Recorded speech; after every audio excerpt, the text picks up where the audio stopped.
Hello, all of you amazing cooks in the Recipe for Reality kitchen. This is your favorite chef from the kitchen, Zach here. And as you can notice, once again for this week's Survivor recap and also a draft recap, it seems as if I'm by myself. Dylan is still off living his fantasy on a boat in the middle of the ocean and yada, yada, yada. You can see him on the TikTok. He's got our power rankings and all the good stuff. And as much as I loved getting to do my first impressions by myself, I simply figured that it was getting a little tiring to just do everything by myself. And, Dylan said that I was more than capable, but I thought it would be better if I had a couple people to help me out. So, welcoming them back to the Recipe for Reality kitchen, your favorite Survivor draft participants and friends of the channel, Austin and Ingrid. Oh my God. Wait, Austin, Ingrid, welcome. Austin and Ingrid, welcome back. Welcome back to the kitchen. It's always good to have you. What have you guys been up to since the last time we drafted a Survivor season? It's been months at this point. I can't even believe it. Feels like a whole lifetime ago. There's a whole Big Brother season and everything. We moved. There was a whole Big Brother season. Yeah, oh my gosh, you guys moved? A new place. This is a different apartment, yeah. Same complex, or a different building. So like the walls are all the same, whatever. But we're in a new place. Yeah, bigger apartment. I think we might have moved. I think we might have moved. I think we might have moved in the same, not in the same time frame, but I think the last time we drafted, I was 5 months ago. Also in a different. We were in a different apartment than this one. I've had this set up for what feels like forever. Anyway, it's good to see you guys again. Just celebrated a year of marriage. Congratulations. Happy anniversary. Very, very exciting. Also, yes. Hello, Dylan. We do miss you as well. We do. As Zach said we would say. Don't worry, everyone. Don't you worry. I will be seeing Dylan in probably about 2.5 weeks. I'll be joining him on the boat once again. For some cool fun brother time. Maybe we'll even record an episode of the podcast. Who knows? A lot will have happened at that point. I think that means I'm going on the boat in 2 weeks, which means we will go from final 13 all the way down to 12, 11. We'll be at final 10, which probably means it'll be our merge episode, which is crazy. So maybe Dylan and I will do a fun little merge together in person for all of you. Great. At 10. Hold on. I need to yell at the cat really quick. It's okay. While you yell at the cat, guys, we've gone through now. What is it? 4 episodes of Survivor at this point. And Survivor 49 is a pretty good season from where I stand on it. We've got a lot of really, really great key players, and we've got a lot of people who are kind of showing themselves. Showing their potential very, very early in the season as to whether or not either we're going to see them through probably till about the end of the season, or if some of them even have a little bit of winner potential. And it goes as far as I would say in episode 4 tonight, we got a kind of we got some little like sneak peeks, and I thought some really cool potential winner quotes from a lot of players tonight, and from people who I maybe didn't necessarily foresee originally having any kind of viability moving forward. So I'm very excited to see and hear what you guys have to say. Just for the viewers, we have a Survivor 48 graphic that I'm sure Dylan is creating at some point or another to determine who won the draft this past season. But it was Dylan. Dylan certainly won the draft. And I certainly lost the draft. And who is second and third, we don't really know yet. Dylan has that information. Dylan, you can edit this video. Why don't you put it right here, buddy? Or don't. But offline last week, myself, Austin, Ingrid, and me ghost drafting for Dylan as he is on the boat. And me ghost drafting for Ingrid because she was driving. Oh yes. Just me and Zach. We decided to randomize our order for the draft for Survivor 49. And so it actually ended up being with Ingrid having the first pick, Austin having the second pick, Dylan having the third pick, and myself having the last pick. So Dylan does have the teams, and I'm just going to go through them very, very quickly, just so you know who we all have. We'll probably talk about them throughout this episode here and there, just to maybe. And this was also drafted prior to episode 3 last week, so we drafted right prior to episode 3, before the snake bite destroyed everything. So on Ingrid's team. Ingrid coming in strong with the first pick and taking Rizzo right out the gate with a really, really good grab. Sophie with an IE, Jawan, and then being left with the last pick of the draft with Jake, which was sort of the Achilles heel to going first. You were always going to probably end up with Jake because we all had a pretty good idea that he was getting Medivac. Austin coming in with, I would say, the clear other first round pick. It was either one or the other. Savannah coming in with Christina, Alex, and losing Jeremiah last week. They being first and second pretty much granted you Jeremiah and Jake as your final picks. Dylan coming in with Sophie with just an I, no E, MC, Shannon, and Matt. So Dylan losing out this week. Let's go. And I can't believe it. After losing the draft so poorly last year, coming in with all 4 of my players, coming in with Nate, Steven, Jason, and Sage. I would say I've got probably about the island of misfit toys is sort of what I like to call my team, but they're the ones who are standing strong, so I can't be too upset about it. That doesn't necessarily mean they'll all make it to next week, but who knows? If we just want to go through and talk a little bit about we can talk a little bit about, I think, the heavy hitters, because what we said on our offline chat was that the first couple of first picks for the draft were pretty clear. Rizzo and Savannah were like very much the clear first and second choices. And if you do not want spoilers for anything past Survivor Season 49, you should stop watching right now. Don't watch from here on out. Don't do anything. Click Spoiler alert. Or come back in a little bit. This is your last spoiler alert. Did you leave? Great. Although I will say, I think it's pretty common knowledge at this point. Both Savannah and Rizzo have pretty much been identified to be our Survivor Season 50 players. So clearly, and these are your 2 picks, so I'm going to let you talk about them in a second. Savannah and Rizzo have a lot of meaning to the season, at least for a couple of weeks, if not closer into the end game. Hell, one of them could even be the winner. And if I'm being honest with you, just before you guys speak, they are 2 very high, heavy winner picks for me. Either of them could be the winner at this point in terms of their screen time, their DRs, and I think that's just it's looking pretty good that we're going to see them at least until the merge, if not deep into the merge, and then if not winning. So if you guys want to talk a little bit about why you picked them and what made them so obvious outside of the Season 50 stuff. Yeah, I mean, if you want to go, since you picked first, I think you got Rizzo overall. You can go first. I really like Rizzo more than I ever expected to, just in general as a character. Mm-hmm. I don't know if it's the like Gen Z person in me or not, but like, he's so much fun. Like he's just having a good time, playing the game in any capacity that he can. I'm gonna be so super for real. This is the first episode I've watched since the premiere, because I am so busy. But I know you relate to that, but I love Rizzo's energy, and even watching that first episode, I was like, oh, this guy matters. And like we think about like the early new era, people like a JD or people like where that were super saturated in the early game, and you're like, oh, this either means that they're in the end game or they're going home today. And I feel like everything we've been shown so far leads me to believe that Rizzo's going to be here for a long time. I mean, like today, we literally saw this core group knew about Rizzo's advantage. They lose the challenge, and before Rizzo can even do anything, they found it for him, and not only found it for him, gave it to him to let him finish.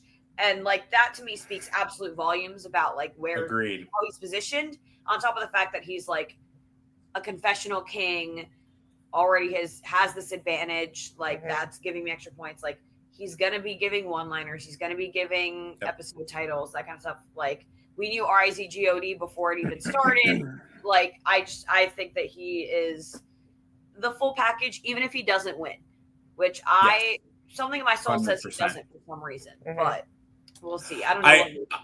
I have to agree, and I think, I mean, for me, that is like the standout moment, and it's the same thing for Savannah, for you, Austin. The standout moment of this episode for me is the fact that the immediate moment that is it New Hina? Yeah. Once New Hina lost, the minute that they lost and got back to camp, Rizzo was the focal point. And it was, and normally when you're going back to camp and you're going back pre-tribal, you're the focal point because you're the person who's going home. And I've never seen, and again, I'm like the new Survivor era watcher. I don't know the old seasons the way that I need to. But like in the new season, the new era, I have never seen someone be the absolute focal point of post challenge, post immunity tribal, or post immunity camp, and somehow have not only no one cast a vote against him, and especially even like not cast a vote against him with someone from the Red Tribe being like given a vote. It was not him, it was Nate. The fact that he had, oh man, Dylan, just really highlight this for me, okay? I don't know what you have to do when you edit here. The fact that this man has so much Riz is absolutely insane. It's crazy. And he's not trying either. I think that's what's crazy, is that it's not, he's not actively trying to be this like strategic mastermind or this social god. He just is, and they all love it. They go with it. Yeah. No, I really like Rizzo as well. But at the same time, like I'm like, there's just something about him too where I'm like, but he's not the winner. I don't know what it is, but it's like, and here's the thing too. It's almost a Xander effect. I think what's really, the big motivation in my mind of, like, at least in the draft, picking Rizzo and Savannah in addition to them being on Survivor 50, is the fact that if you look at the rest of the cast, I think the lowest placing person in the rest of the cast got 7th place. So it's like, unless they really were just like, we loved this Rizzo kid's character, even though he was like the merge boot, and he's like the lowest placing person on the 50 cast. But I just don't see that. I feel like 7th will be like the lowest placement. Yeah. And these two are definitely like end game people. But what I'm interested and how I've been like viewing it with trying to like read into their edit more, what is potentially misleading is on any other given season where Survivor isn't trying to tell us or trying to get us invested in people that they're putting on 50. Are they editing Savannah and Rizzo differently than they would? It's a good point. So like, are Savannah or Rizzo getting a winner edit and winning the game, or are they getting an edit so that we are excited to have them on season 50? Like a la Russell and Samoa kind of a vibe. So I'm gonna flip now to Savannah a little bit on that thought, Austin, because with Rizzo, I can see a world where they really are just trying to invest a lot of time into him because they want you to be invested in him in 50. I will say, I don't think that's Savannah's case. I find Savannah, and especially she's been impressive pretty much the entirety of the season for me so far. But tonight I was overly impressed with her because, again, it really takes a lot of credit or a lot of comfortability and confidence to remember about an old ally and then immediately start digging in the sand. It takes a hell of a lot of confidence to like kind of like toss out the idea and pull the action out of someone. I think the point, there are a couple of different moments, right? Like there's the finding out like what Matt really did for work, which I think is like a stupid thing. He did that for work like 30 years ago. That was not, but like that, the package with Sophie with her like talking about like, I see my friend, and if I'm gonna do anything, but I have another thought about that as well. I like that one, the package with Rizzo. Savannah is sort of everywhere, and she gets this really cool moment in the episode where she talks about how like my interview skills are really coming in handy right now. That's exactly and what I think too.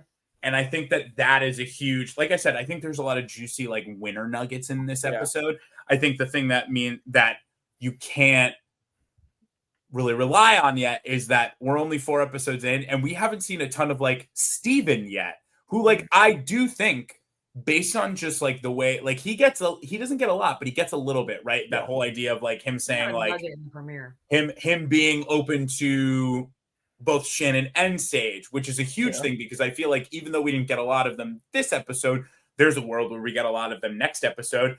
And MC and Christina are very much like this, but then you also see that moment where like Sophie like actively goes against, Sophie with an E goes against, like doesn't want the fruit or something, but we never even saw we didn't even get to really see the aftermath of like them winning and going back to tribal, like or going back to camp, which is huge, because what it meant was I think they're trying to give time to each of these 2 individual tribes, and they gave a bulk of the time to Savannah tonight, I feel like, as a way of being like, you should watch her.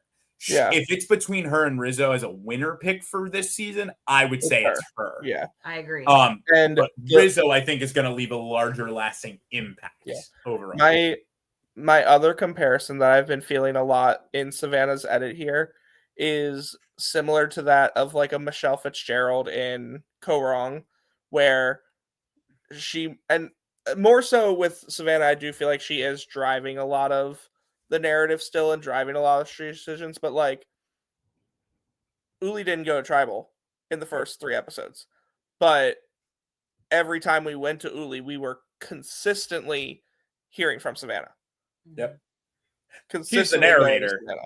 She's their narrator. Yeah. And like, even if it didn't matter, even if it was like a pointless little thing, I can't remember exactly, but I remember in like the first 2nd episode, she was just like, they just gave her a confessional to yap about like literally nothing. Absolutely nothing. But she was there yapping about it. We know what she thinks about everything that's going on. Yeah. And I think that either plays into a potential winner edit or plays into we love the way that you tell stories, and that's why we bring you back. Yeah. Which I think says a lot, because I think a lot of people on this season are great storytellers and really good at like laying out their thoughts. Someone in particular that I think is, and we'll talk about her in a second, but someone who I think also lays out stories really well is Sophie I. Yeah. Like, she lays out stories extremely well, but she doesn't get the same like overall package that Savannah does right now. And I'm wondering if you're right. Like, is that just because you want me to be invested with her because you're going to start advertising 50 soon? Or is it because she has like this huge impact on the game and you want me to see it start to finish? Yeah.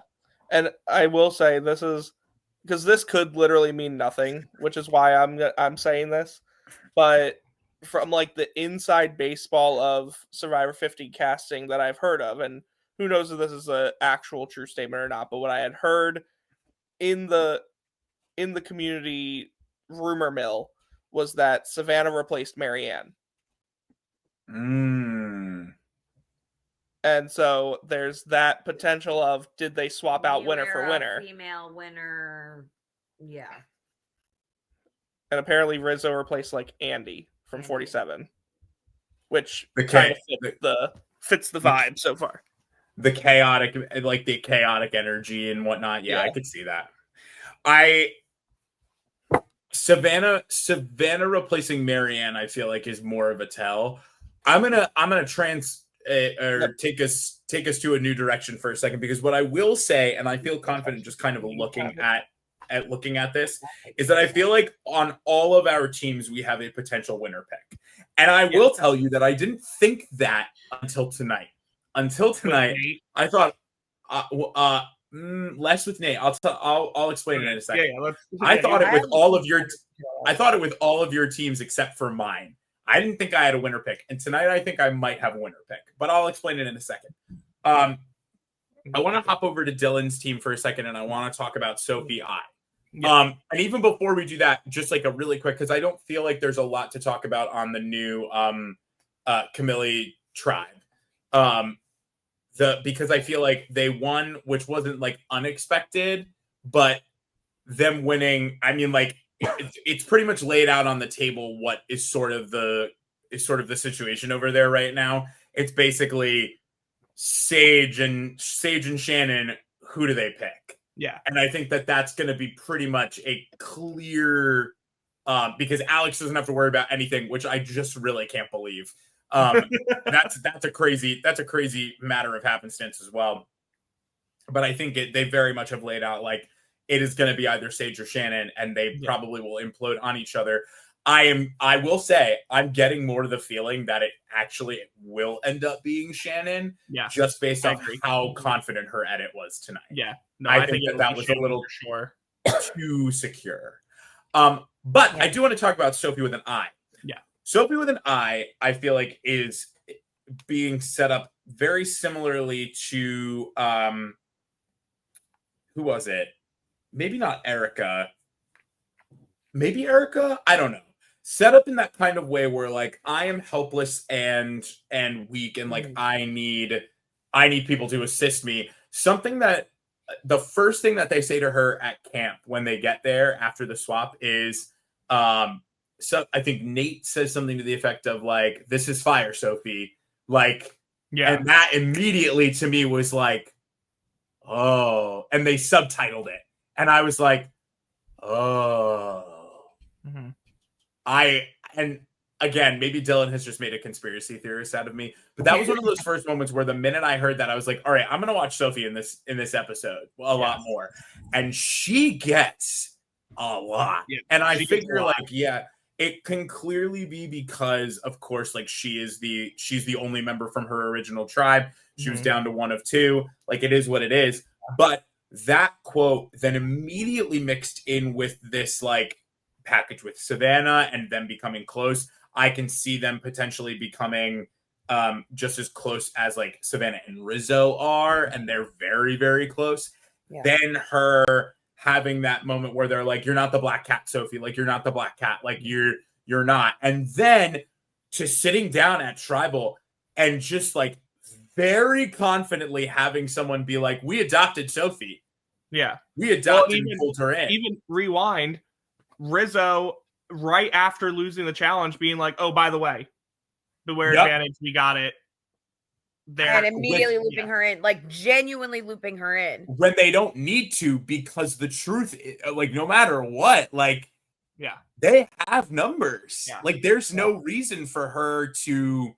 There's no reason for her to need to be a number for them. What I think is now kind of their thought process based on the preview is her replacing Jawan, which again, a very good thing to be somebody's replacement, because then you know where the cracks lie and where the foundation has seams in it, which is very cool. But I thought, especially just like overall, her edit tonight again made me feel like, okay, you wouldn't be putting so much time for me to invest in her if she wasn't sticking around. I can see her sort of being this wolf in sheep's clothing that right now is like literally like just so outwardly in the open, like I am a wolf. There is no world in which I am not a wolf. I'm from a different tribe. And they're like, it's cool. You can hang with us. We trust you. And I can see a trajectory for her where she uses that to her advantage, especially given the fact that like, even though she's the one who was adopted, she can turn it around and be like, well, I didn't ask to have that happen to me. They decided that. They're the ones who are way more in the realm of like keeping their numbers strong. If you want to cut their numbers down, you bring me over and we get rid of one of them. And I think that is such a unique place for her to sit and such a unique way for her to like integrate herself in it a little bit more. You guys want to say anything about Sophie for the night? We have a friend that comes over and watches Survivor with us, and as she was getting more and more content today, like we've kind of turned him into a little bit of a conspiracy theorist as well, where he'll be like, he'll see a scene and be like, oh, that person's going to get this placement because of this thing. And he said like, oh, I bet she's third place. I bet she's the third in their final 3 of Savannah and Rizzo. And I was like, you're so right. Like, and again, maybe it's second, maybe it's first. I don't know. Yeah. But like, I definitely think that we were shown little seeds of like her bond with Savannah and things like that, that will then like bring her into that fold and potentially, like you said, replace Jawan. a Jawan or something like Or that. Which Shannon, is, if Shannon gets voted out, or and if then Shannon she's the new fourth and in that 4-4 when they merge or whatever. Like, Yeah. but she like you're absolutely right that they're planting seeds in us as a viewer to pay attention to her. And I think that's always kind of been there, but now it's at the forefront. Especially with like, I'm impressed that both her and Alex are not being targeted on their tribe. I mean, they really like, hello Survivor Philippines. It's very that. It's very Malcolm and Denise. And I am interested to see what happens if they end up being able to come back together at the merge. Yeah, which I think they will. I don't see. She seems to be. She definitely was throwing Alex under the bus a little bit to like a Savannah. Well, yeah, which I think could be interesting. I could see. I definitely don't think so. I think like Jason's definitely the clear next boot if Yellow loses, or even a Jawan. Like I even think they would cut Jawan before they would cut Sophie I. Whereas I do think on the Kella tribe, I think they get rid of Shannon, but then there's a chance that maybe they keep Sage over Alex, but like I still feel like there's still 2 more people in front of Sophie, whereas at best there's only 2 people in front of Alex left. Yeah. Sophie technically would have 3 people in front of her because she got so well integrated. No, I really like Sophie. I think the part of Sophie's edit that's not hitting winner for me yet is I feel like we're still just getting a lot of like, I'm down on my luck. I'm so unlucky. And there's not that, but this is how I overcome it. Like we're seeing her overcome it, but she's not talking about the overcome. Like she's accidentally overcoming it right now. Right. Where, like she's so open and she is very like openly sharing everything kind of with everyone. Which she does say she is doing on purpose. She does but like put that out there. It like I think about the like Peridium video on the winners edit and like how when like Adam Klein was down on his luck at the beginning of Millennials versus Gen X, there was that moment of I will overcome. And like you're saying, we haven't really seen that with her yet. She doesn't seem to see how well integrated she is the way that we see it as a viewer. And I wonder if because of where she's at or not, but I wonder if tonight's tribal kind of solidified that for her. I'm very curious. I will say the tribal itself was, or the vote wasn't as like shocking as I thought it was going to be. Like I thought it was going to be more like a tie and then they were going to revote, blah, blah, blah, whatever. I think that the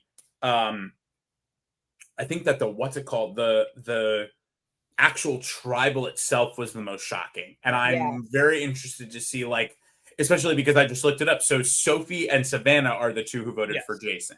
So I don't know what that means. I don't know what that means. And I have to wonder, like, how does that just happen? Because there's probably a conversation prior to tribal that happened in which like Savannah and Rizzo were set. So they were going to all vote out. They were going to vote out Jason. And then because they knew Nate wasn't going to just decide to vote out, wasn't just going to decide to vote out Jason instead of Matt when Matt's the one who threw his name out. So I wonder what the conversation like that, what the conversation before that is. And so my thought, and the only thing that like contradicts my thought is that I don't know if anyone else caught this, but when Matt is getting his torch stuff, Sophie looks unhappy. Like she looks angry. She's like shaking her head. Like it seems to like it read to me that Sophie was not expecting it to go Matt. I wonder if she thought they were going to force a tie. Yeah. So I'm wondering if she thought they were going to force a tie, or if she thinks maybe they lied to her and they didn't fully trust her, or what. But what I think, interesting to see. I think maybe that was just like more of a misdirect in an edit. What I think actually happened was I think the four original Uli plus Sophie decided we're gonna put 3 votes on Matt, 2 votes on Jason, in case one of them plays their shot in the dark. Oh yeah. And I think it was an organized vote split. Boys went on Matt, girls went on Jason. God, and then, I forget about the shot in the dark all the time. And then what I think is always most forget. shocking, what I think is really interesting, I think the most shocking thing about the vote is we get so much content in the episode of like Jason's not willing to vote for Ahina. Jason's not going to vote for Ahina.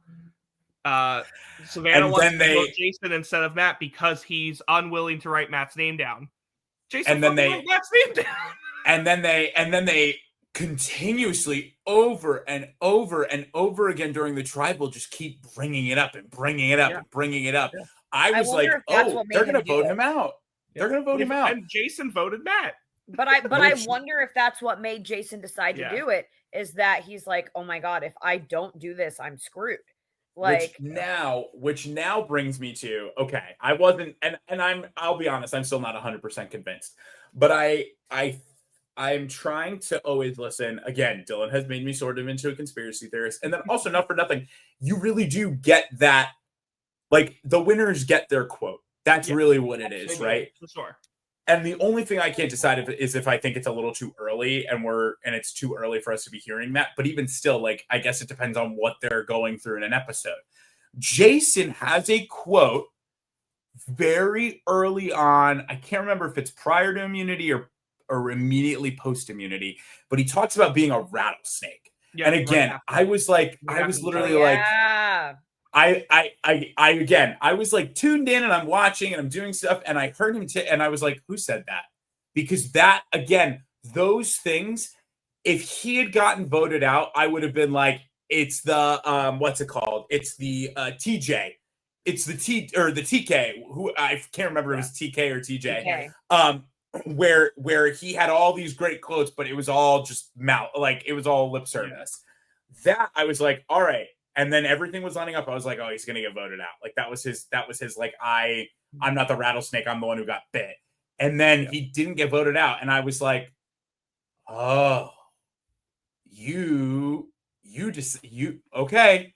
And that is when I started becoming, and I have always had like a little bit of like since preseason, I've like, Jason has sort of like attracted my eye. It's why I picked him. I have confidence because I forget if it was just the way he talked preseason or even just like the way that he holds himself in a challenge. Like it would have been ridiculous of them not to get rid of Matt tonight because Matt is the reason that they lost that challenge. Yeah. With a little bit of extra time, they actually probably would have figured it out and it would have been okay. Getting rid of Matt was the right choice because Matt's the one who clearly is holding you back. Jason's actually pretty good at challenges, all things considered, especially the mental challenges. Yeah. Where I wasn't 100% sure on Jason leading up to today is that like Jason just hasn't gotten a lot of time. Like he hasn't been. We haven't seen a lot of confessionals from him. We've seen like here and there. We see that he's super strong. Like Hina's strong. Mm-hmm. I feel like this, right? And I'm trying to think of like, in terms of like a rattlesnake, like how can you even further justify this, right? You hear the rattlesnake coming and they sort of like have this idea of Jason and they think they've now like avoided the bite and they've avoided the poison. Mm-hmm. I wonder, especially given the preview with Jawan, I wonder, because it just seems so obvious to me that if they were to go to tribal again, why would you not just vote Jason out, right? Yeah.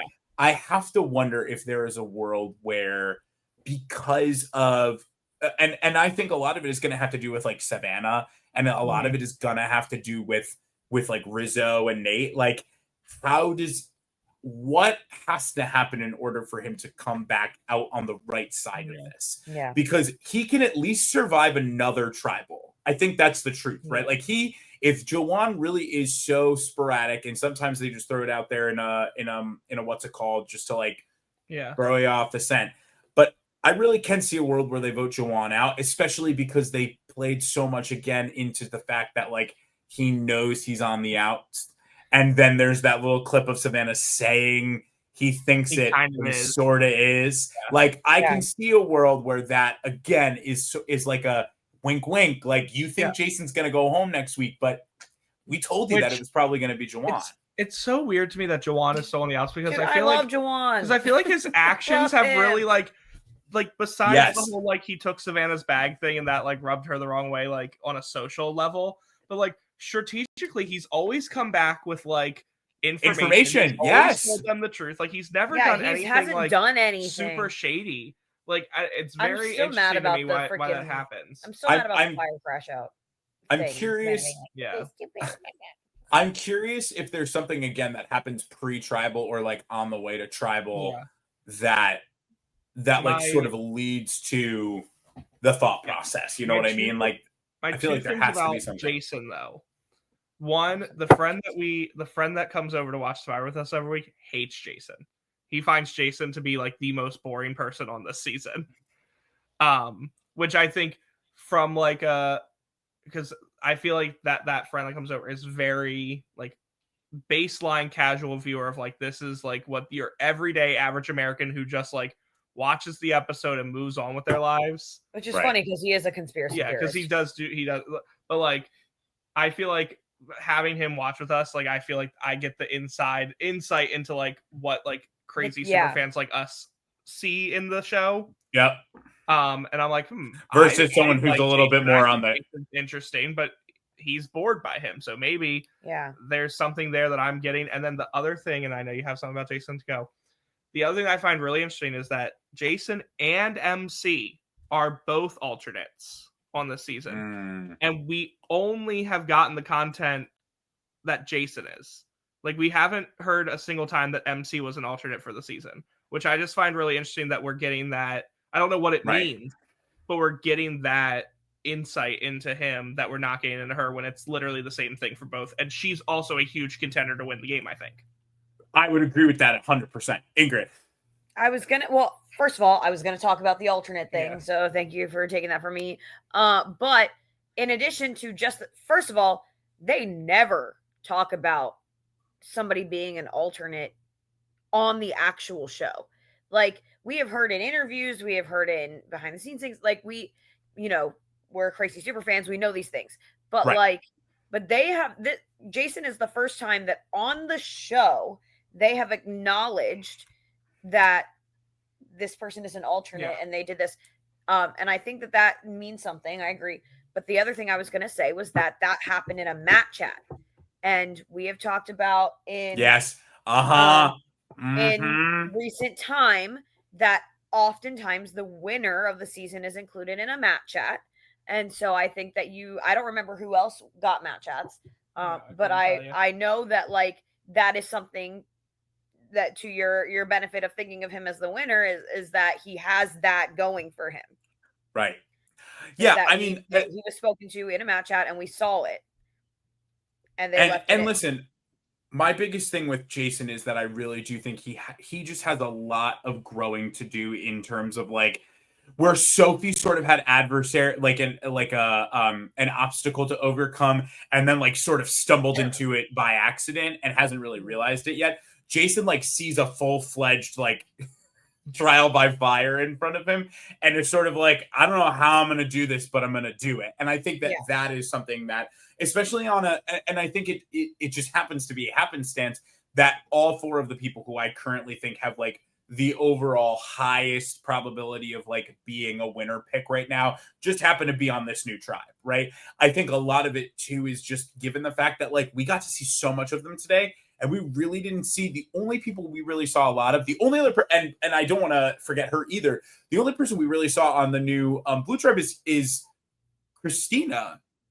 She was the only one we got something. Who I was going to mention. I have another person on that tribe that I want, and that's the same person. I think I was blown away this episode by Sage. Yep, Sage had an incredible episode.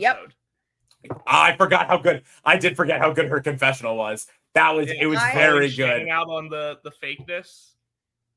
Which was so. Keep going. I don't know if going. this was timely or intentional, but the Dalton Ross posted the Survivor hot takes that the 49 players did preseason like yesterday or something. Yeah, that's right. It's very recent. I believe I saw it yesterday. And Sage's hot take that she wrote on her paper is there's no such thing as an honest game. which is big. Oh, For her to have that as her hot take, and then me knowing that as a fan, and then watching her talk in this episode, have a whole being episode. have a whole episode where she's like, you know, I saw Shannon notice that somebody. There's so many noises in our apartment complex right now. I'm sorry. Is okay. But like, for her to be like, you know, Shannon didn't really talk about this on our tribe, but she saw somebody light up and is playing it up, and also to admit, this is not me saying that she's not genuine in real life, but in the game she is playing up Right. who she is to connect with other people better, was such like an incredible take. I literally looked at Austin and I was like, she is so much smarter than any of them think she is, and that is perfect for her. And they gave her such a cool little arc moment too, of that like first initial like, you know, I collect really blackheads. weird. I'm really Like- weird. And but also to have someone like Steven acknowledge it and be like, but I think it's a good thing. Like, I don't think that Yeah. that's bad. I think like it's just like it's cool that she's herself.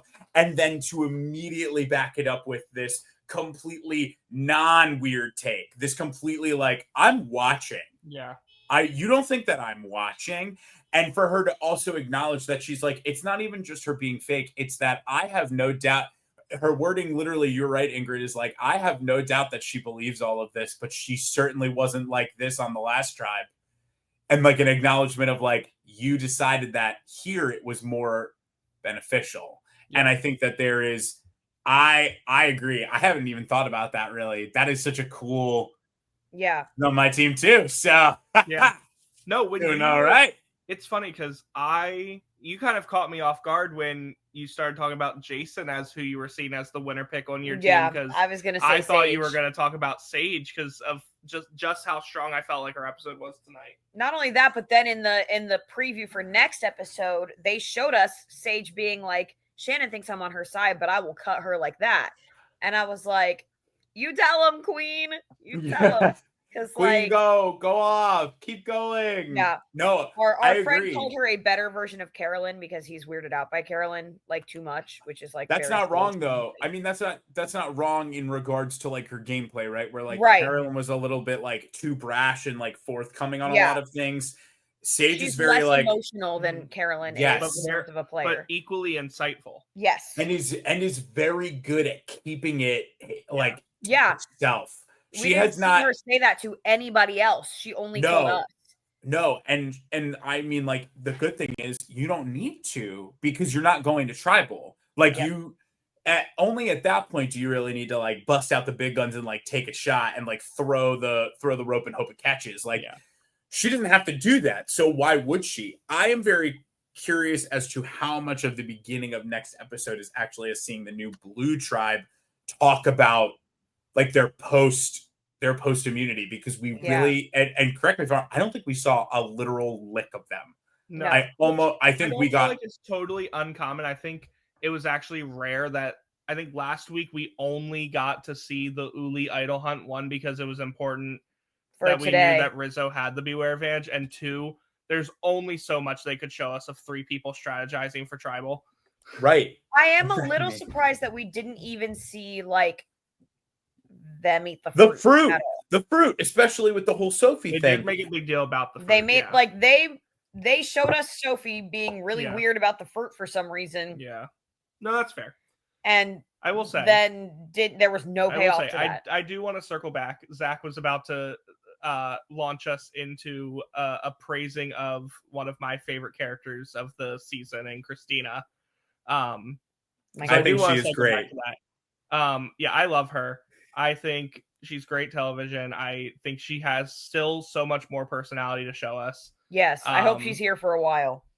I don't like how a lot of like Survivor fans nowadays hate on the sob stories, because I feel like the sob stories have like always been part of Survivor. I do think sometimes they do shoehorn them in like a not supernatural way. But like this is not one of those examples. Like I do think it was very natural how it got brought up, and it was really beautifully told. Yeah. But yeah, and I just in general love Christina. You could feel her pain while she was talking. Yeah. And like that is, I think, a little bit rare in the new era in terms of sob stories. Not that the other ones are not genuine, but like that is still clearly a very raw thing for her. Yeah. And we got to see that. Yeah. And I don't think it's an accident that it kind of comes coupled with this like sage back and forth about Shannon's like less genuine take and like less genuine kind of like forthcoming on this tribe, whereas like Christina's is like so clearly genuine, right? Like that story, her reaction to Sophie about the fruit, she's like, that's good for you, girl. Anyway, I'm gonna have the fruit. Like, I'll take the fruit, Uncle Jay. Like, I think I find her so intoxicating to watch because she is, of those three, right? Of her, MC, and Steven, like she's sort of like the odd one out, right? Like she's the oldest of the three of them. She's probably not like the most like you're not thinking of her as like the most immediately athletic. You're not thinking of her as Sophie E there too. Yeah, oh, that's what I mean. Like she's I don't even think of, but like Sophie E for me is like sort of a non-player at this point. Not because I don't think she's good. She just the things that we've gotten from her are like they're not being shown her in that way. Right. And Christina is really like the one who I feel like we got a lot of MC tonight in the challenge and like seeing her being innovative, which like I don't necessarily always think is a good thing right off the bat, because if you're that willing to like grab onto someone and like collapse underneath their body weight, like what are you going to do later on when it's individual immunities and things like that? You're showing your cards too quickly. About that one, like Alex just throwing himself underneath the whole pile was crazy. Crazy. And again, like it's for some people I get it, right? Like for Alex, I get you do not want to go back to tribal, dude. I get it. Like you want so bad. For like MC, I feel like that's just not a great not a great position to put yourself in. But she just will not. I don't think it's going to be a problem for her right now because you've got the Shannon and the Sage kind of like back and forth and back. And then even she's a good competitor and wanted to like do something good for her team. And like I don't think she thought about it that way. Right. And we'll see if it comes back to bite her or not. You know, right. The Yellow Tribe could have won tonight if they put Rizzo on Nate's shoulders to start. Instead of trying to put Savannah on there was crazy. Put Savannah up there for 2 seconds for her to be like, guys, this doesn't. Guys, also, I am just too short. There has to be a rule, right? There has to be a rule that says you can't make a stack and then lift the stack that's already there and insert them underneath, right? Because like there has to be, because that was what I was like, just make the stack, and then whoop, there you go. It's got to be. There's got to be a rule that you have to place on top. You can't lift and insert underneath because like there has to. Well, he said, I think Jeff said at one point, like, you got to build on top. Like, you have to build it. Like, but I was literally like, I would not be doing this. It was very cool. A very cool challenge, all things considered as well. I think a very, like, fair challenge across the board. So much so that, like, again, if Matt had just had one correct go-over, like, they probably win. They probably win because they had it. Like, don't know, why did they pick Matt to do that part? That was weird. I don't know. I want to know the motivation there. Because he still could do, if I'm not correct, he could still do the building of all the blocks and things like that. It was like, I guess maybe in my mind, it's either like they felt like Matt was the best to do that like solo, like which is what I think they picked MC for. Like I think MC did it for her tribe because she was the best one to do it on her own. I wonder if picking Matt was so that Matt wasn't part of the group part. Like, did they feel like Matt would slow them down or mess them up on the group parts? They're like, better for you to go by yourself. Meanwhile, it was the opposite. He probably would have pushed them he probably would have been easier for them to handle being at like the end of the big group. But I mean, across the board, on his own. That's what I'm saying.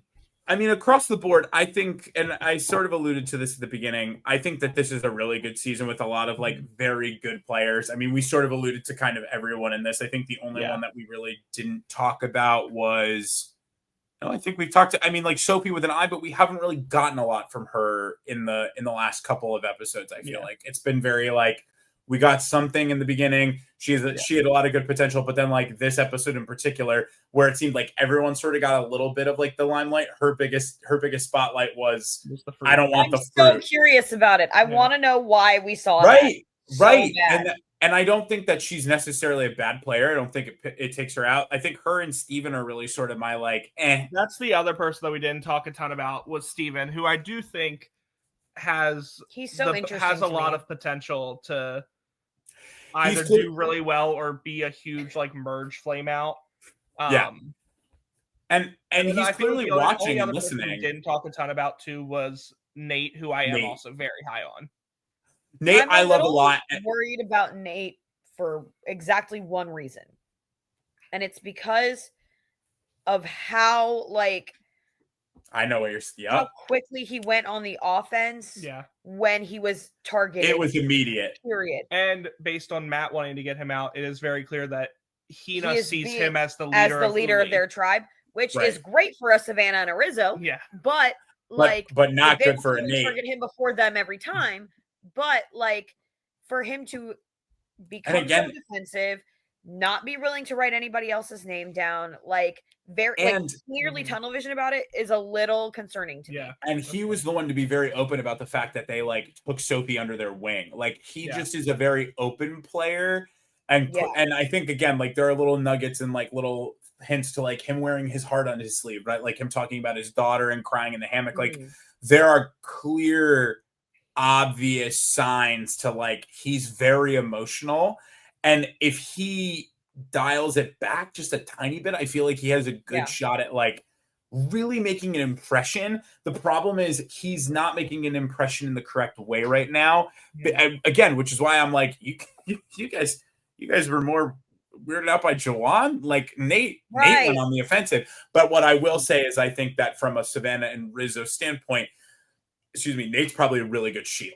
Nate is probably the best case scenario shield. And why would you get rid of him now when you can make someone else get rid of him later instead of getting rid of one of the two? Nate was someone who, when I first saw the cast, before I saw it, like heard them speak or anything, I just saw them. I was like, he's probably going to be kind of like more of the outcast, more of the, and he's kind of like talked about that a little bit, but like he's really good at like adapting and like playing the part. But what really stood out to me was in his like 1 minute preseason interview that they talked about. He talked about, because obviously he's like the Marvel guy. He talked about how he thinks the Black Panther is the perfect Survivor player. And that to me spoke volumes of like, okay, this guy knows what to do. This guy knows what it's like, because he's correct. T'Challa 100%. 100%. You lead with diplomacy. And then you strike. You put your foot down where you feel like you need to, but then you strike when you know that you're about to be. I mean, it's the what's it called? The vibranium train, right? Like you see the perfect moment and you strike. He's 100% right. But it's I wonder if he is going to be able to see the strike coming. That's what makes me a little nervous. I feel like the other thing is like, you can know what to do and this still not do it. Yeah. He can know Black Panther is the perfect Survivor player, but he is not Black Panther. He's giving a little bit more Iron Man and Civil War. Yes. Shout out Marvelous Movie Monday. He thinks he's smart, and then somebody tells him something he doesn't like, and then he loses his mind. Yeah. Very bad. I think that Nate needs to sort of kind of get a grip on what's happening and use this as an opportunity. But I don't know how that's going to work. Like, I think it could be like, everyone has to have their first tribal at some point. And Nate and all these Uli people, yes, in this scenario, it was Nate whose name got thrown out. But we have no way of knowing that Rizzo, Savannah, or Jawan wouldn't have reacted the exact same way. Right. Absolutely. Their names were not thrown out. And we don't know that, given, I mean, there's still a lot of time left. That might be how they react, right? Exactly.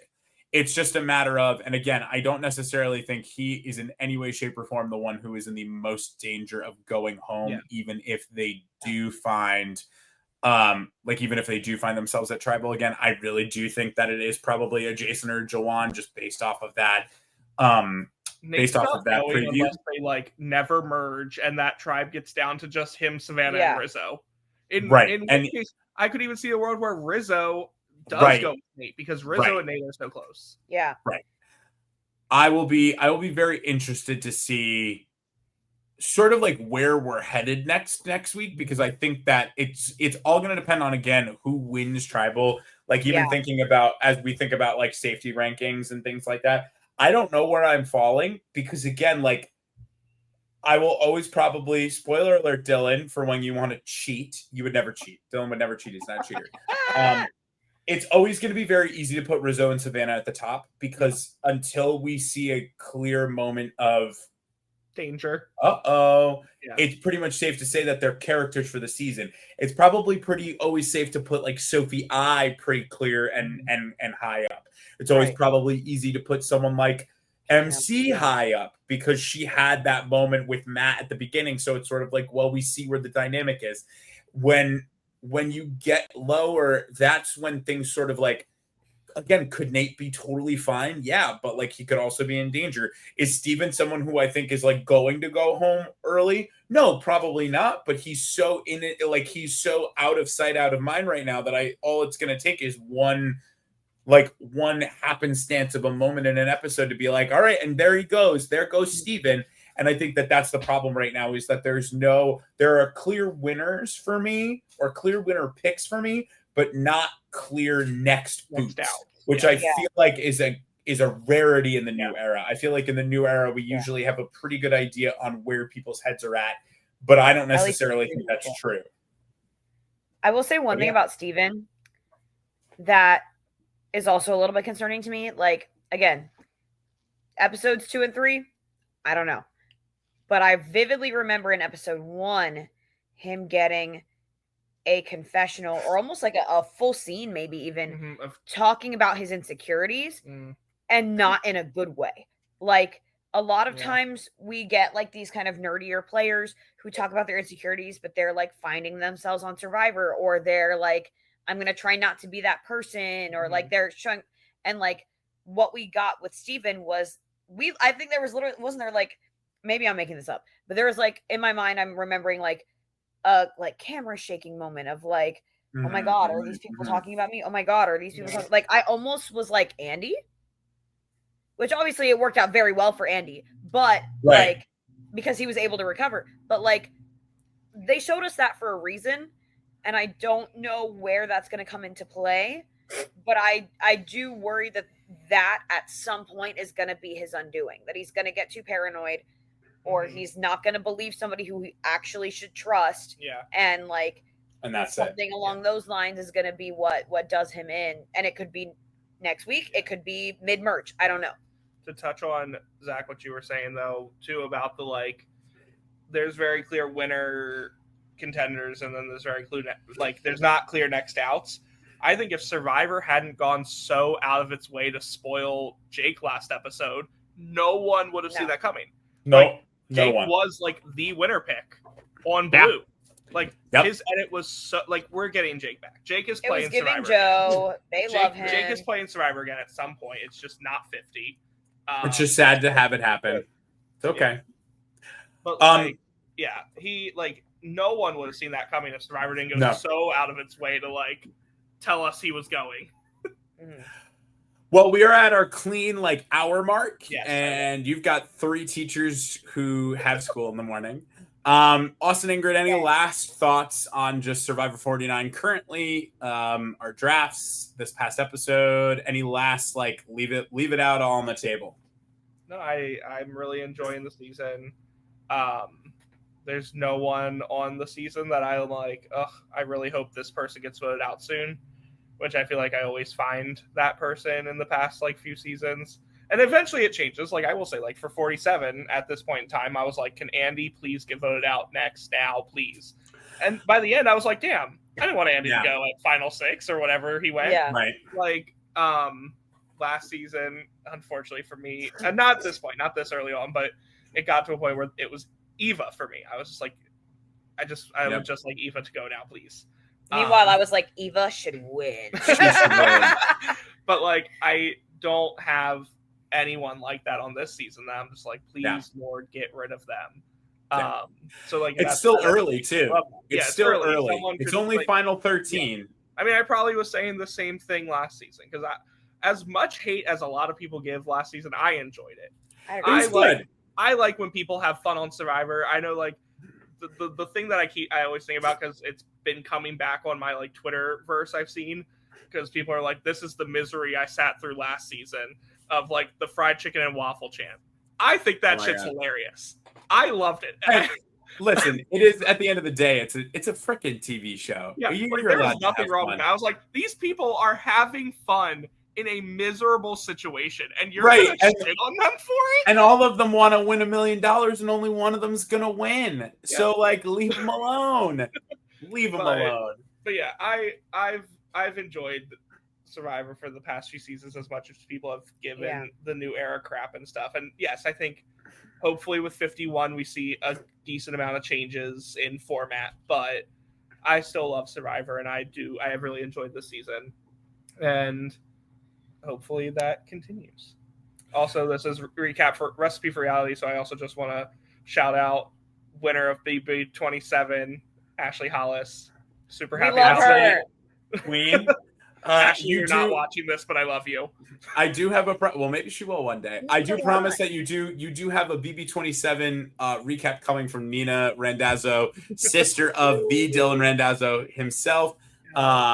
Coming soon. It's just trying to get our schedules is a nightmare. I just opened a show. It's hopefully going to get a lot better now, but you'll get it. Ingrid, any last thoughts on Survivor 49 currently, where we stand at Final 13? Like I said, I'm happy with it. I'm excited to see where it goes. I feel similarly to Austin that like there's nobody that I'm like, please go away right now, which I love. And also similarly, like I think, you know, we get on these podcasts and we talk and we like dissect the show, but like it is a show and we love the show, and that's why we talk about the show. And I think like sometimes we forget, as the like super fan community or the Twitter community or whatever, that like this is fun. If you are so mad that the new era is the way that it is, why are you still watching? You can just watch something else. Right. Like we keep coming back for a reason, because it's fun, and we want the show to be fun. So I'm happy to see people having fun, like Austin said. And whether this season's gameplay is super boring or super exciting, I think I'm going to have a good time because I like the people on the show, and that's what matters the most to me as a viewer. So I'm excited to hear their stories and watch them play. And the last thing I'll say too is Jeff, in interviews like leading into the season within these first couple weeks, said the pre-merge and post-merge of the season are two different games. Which is interesting, considering Savannah and Rizzo are so high right now. He said the preseason was unbearably hot every single day. The pre-merge. The pre-merge was unbearably hot every single day. He said that there were challenges that he would be out of breath after because of how hot it was. And then they hit the merge and the heat let up. And then the players went nuts in terms of, he said, because they're not as tired. He said the post-merge of this game is like super unpredictable and crazy. Well, I cannot wait. I think that this is a really, really fantastic season with a lot of really good players. And I just think that we're in for like a really good ride. My recipe for reality tonight does not go out to a Survivor player. It goes out to Zoran Mamdani for the amazing ad that he had in the middle of Survivor. God almighty, was it good? And I again, we don't say our beliefs here, but boy was it good.